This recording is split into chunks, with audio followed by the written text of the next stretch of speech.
When you give them what you know to be Shawshank Redemption, your version of, which you don't have, you didn't score it, it's not going to be right. And they know it's not right, but they ask for it anyway, and that's where temps screw the composer.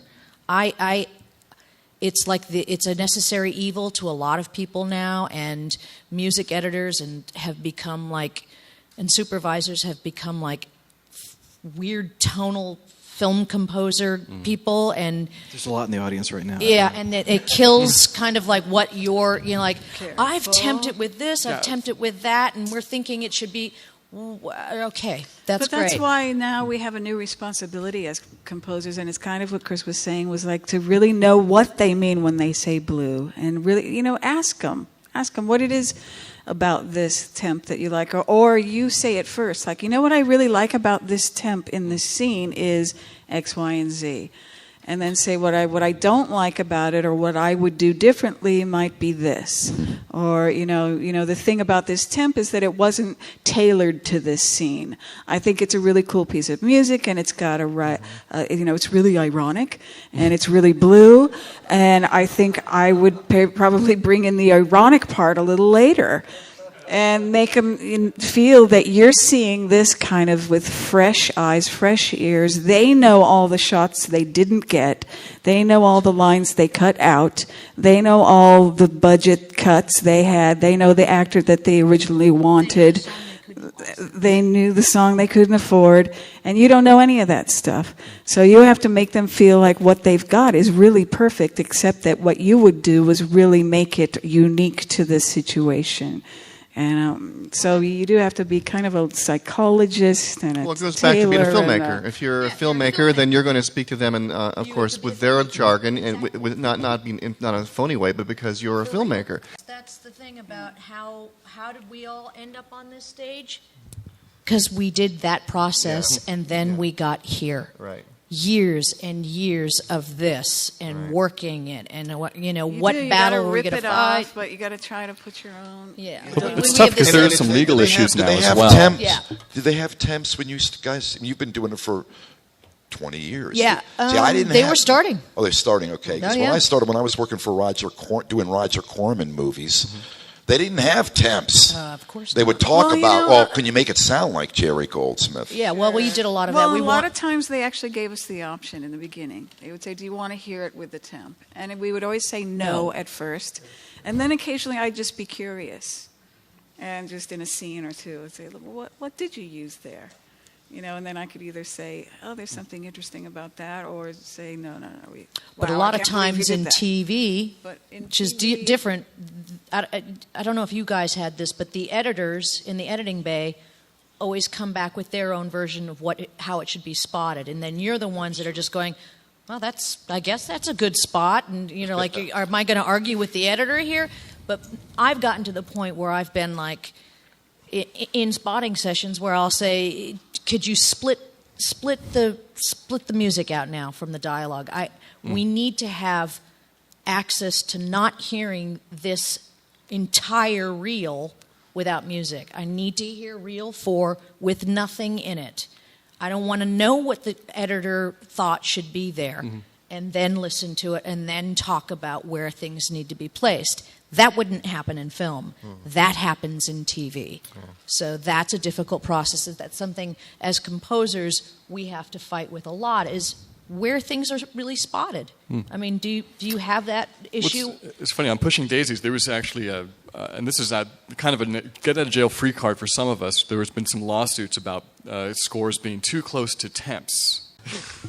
Well, I have to agree with both you guys. And really, keeping the faith is very important.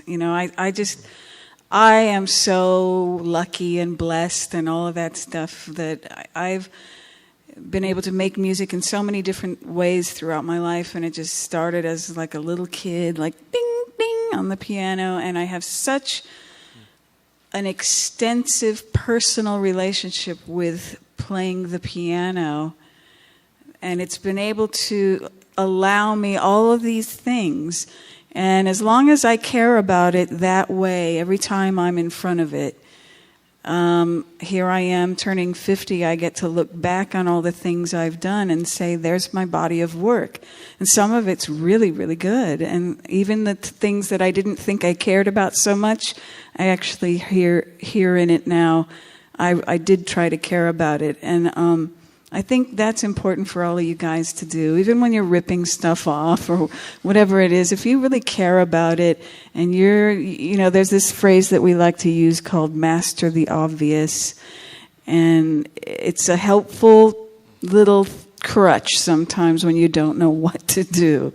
Master the obvious. And your personality will come out in it because you kind of care about it and you have a relationship with your instrument, with your ability, whatever it is. And that's just the best part because we get to do something that is a personal thing, something that we kind of love. It's paid off. It pays off in the moment, too. This will be just a run-on sentence because I agree with the three of you. And then I'll add that I am such a huge film freak and film score geek and always have been ever since I was a little kid. I was affected by music and film and what you could do with it. And my father was an aspiring film composer and he was not a film lover and it didn't work for him. And I knew that was why. He's a great musician, but never saw movies. To be up on this stage at the age I am now and all of the years I've spent doing this now, and to be on the stage with these guys, I get such pride knowing that this is my community after all of these years of my work, that my work is out there and that we can collectively talk about it together and sort of like either misery loves company or the complete obvious gives me a lot of great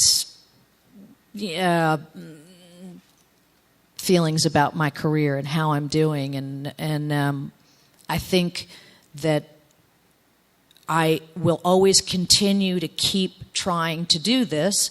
I really feel I haven't even crested yet.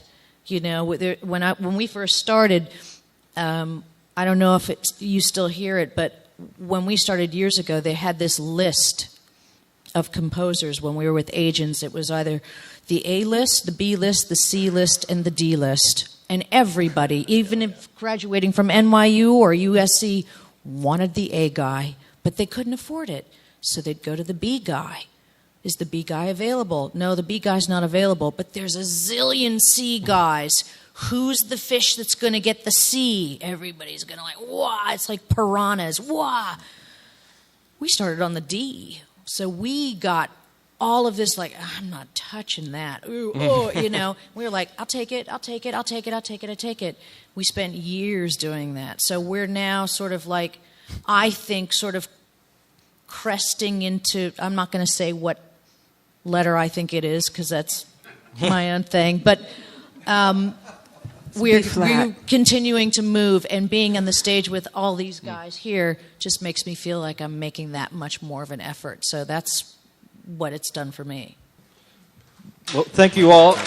Jim Dooley, Nate Barr, Wendy and Lisa, John Ottman, Chris Young, thank you all.